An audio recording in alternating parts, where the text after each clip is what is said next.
This video is brought to you by Practical Music Theory for the Rock Guitarist, my new book, which is a comprehensive guide to all aspects of music theory necessary for playing rock guitar.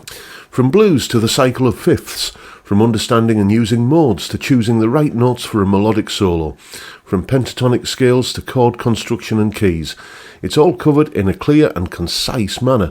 With accompanying video demonstrations, jam tracks and tabs, you'll learn to use the knowledge you gain in accessible ways that make sense for less than the cost of a few guitar lessons. Check out the link in the description for more details. Hello chaps, welcome once again to John Robson Guitar Tuition. As always, I do hope you're well. Before we go any further, sorry about the reflections on my glasses.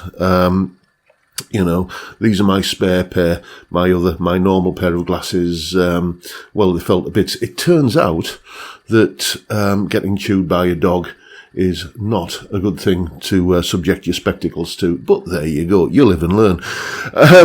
Anyway, today's Monday, so we're doing a solo analysis, and the solo today is by a southern rock band, let's say, and as we can kind of sort of say that southern rock broadly is a mixture of kind of classic hard rock and a little bit of country thrown in, and this particular solo dials that gauge much more towards the country side of things.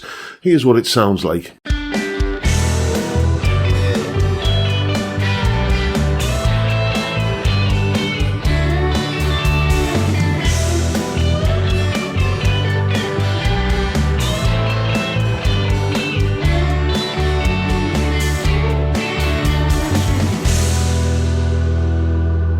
And in case you're wondering what song that comes from, or which band I'm talking about, the solo was played by the wonderful Charlie Starr of Blackberry Smoke, and that solo comes from a song called Pretty Little Lie, which comes from their fantastic album, The Whippoorwill.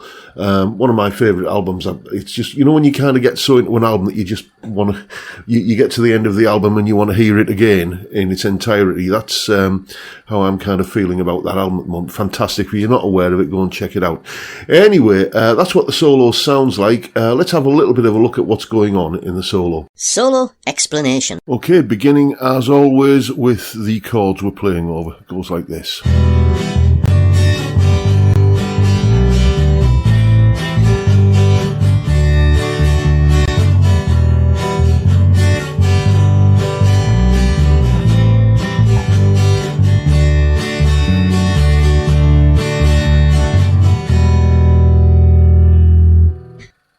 So as you can see, all of those chords are basically centred around an E minor tonality, and the key we're in here is the key of E natural minor.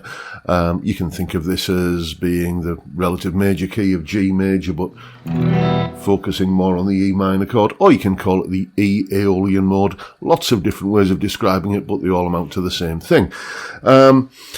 There are basically three scales that we're going to be using in this solo. The E minor pentatonic, up here at the 12th fret, first position.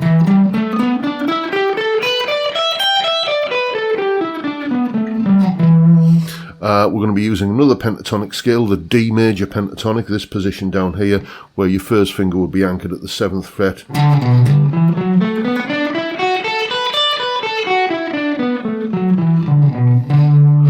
And both of those scales, the notes that they contain, well, E minor pentatonic is E, G, A, B and D. The D major pentatonic is D, E, F sharp, A and B. And both of those scales can be found within the overall parent scale of the G major scale, or E natural minor, E, F sharp, G, A, B, C and D. So we begin up here at the 12th fret with an E minor pentatonic lick on the beginning on the 4th and 3rd strings, with that little lick there, finishing with that bend at the 14th fret on the 3rd string. And one thing that you're going to see in a couple of places in this solo is where we bend a string and then play notes on other strings and then kind of come back to the bend whilst that's sustaining. Like that really gives it a sort of kind of country-ish sort of sound. So all I did there was grab the, while sustaining that bend, was grab the 15th fret D note here, show with that finger, at the on the second string, that D note there, and then come back to that bent note on the third string, like that, and that gives us, you know, our opening lick. And we kind of answer that with this little lick here. So 12th fret on the top two strings, 15th fret on the second string, and then pre-bend and release, that kind of bend we've just been looking at there, 14th fret on the third string. So that's the sort of initial part of it, just using E minor pentatonic. We then play some E minor scale, E natural minor scale thirds to take us down to this area here where we're preparing to go into that D major pentatonic position I mentioned earlier. If you're not sure what thirds are, basically they're just double stops 3 scale steps apart. So for example, the E minor scale, E, F sharp, G, A, B, C and D, and then back to E again. So the C note here is partnered up with the note 3 steps above it, so C, D, E. So we've got C and E there, and you just kind of track that down the scale, the B and the D, the A and the C, and the G and the B, and we get this run like that. And we're going to be doing that twice in the solo, so it's so basically in terms of fret numbers and strings, we're playing 13 on the second and 12 on the first, going to 12 on the second and 10 on the first, going to 10 on the second and 8 on the first, and then 8 on the second and 7 on the first. And as I say, that brings us nicely down into this D major pentatonic position here, where we do this bend, because we're playing over the D chord at this point. We play this bend here at the 9th fret, bending up to the F sharp, the 3rd of the D chord. And this is another one of those places where, to kind of give it that country vibe, we're bending a note on one string and then doing other things on other strings. And what we've got here is this bend. Then I'll take that finger away so you can see what I'm doing. I'm going to the 7th fret on the first string, 10th fret on the second string, and then kind of allowing that bend that we're going to be sustaining throughout all of that to come down and resolve onto the D note there. So all together that's going to go, oops, and you can see I tend to like to use a little bit of hybrid picking for that. There's the bend, and then that's basically halfway through the solo. And after that little lick there, we resolve onto the E note here at the 9th fret for the arrival of the E minor chord again, at which point we come up to where we started, up here in this kind of first position, E minor pentatonic here, but we add the C note into it this time as well, and we get this lick. So bend at the 15th on the second string, then 12 on the top E string, 15 and 13 on the second string, and then we go like that. So it's 12 on the second and 14 on the third. Then this little kind of pre-bend and release thing like this. And then after that, we're back into that kind of thirds thing again.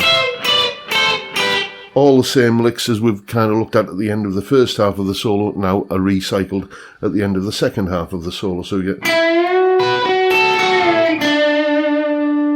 and that is the end of the solo pretty much, with just one little lick at the end here where we play the 12th fret, the G on the third string, and the 13 on the B string, the C, like that, and we just do a quick little kind of snatch at that. We do that bend, and then back down to the D major pentatonic again, and then finish on this D note here at the 7th fret. Lovely little sort of country bluesy rock solo. You know, exactly the reason why I like Blackberry Smoke, and you know, if you're not familiar with that album, The Whippoorwill, that this song comes from, then it's well worth checking out. But anyway, now you know what to do. Go away and have some fun with it. And as always, you'll find a full tab for the solo in both Guitar Pro and PDF formats, along with a clip of me playing it, that explanation you've just seen there, and the backing track to play along with. As usual, that's up on my Patreon page. There's the address, link in the description. As I'm sure you know by now, $3 or £3 a month gets you access to all of these additional goodies that go along with these YouTube videos. A massive, massive thank you to everyone who supports me in that or any of the other ways, all of which are linked down below in the description.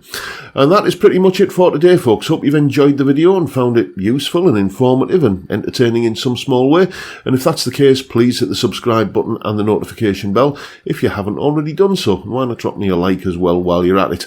Don't forget the live stream every Friday, 5 PM UK time. We drink beer and talk about music and guitars and many, many, many other things. It's a great way to kick off the weekend, and I'd love to see you there if you can make it. But for now, I'll bid you all a good day and say thank you so much for watching. Thank you for your time. Look after yourselves, folks. Stay well, stay safe, and above all, stay sane.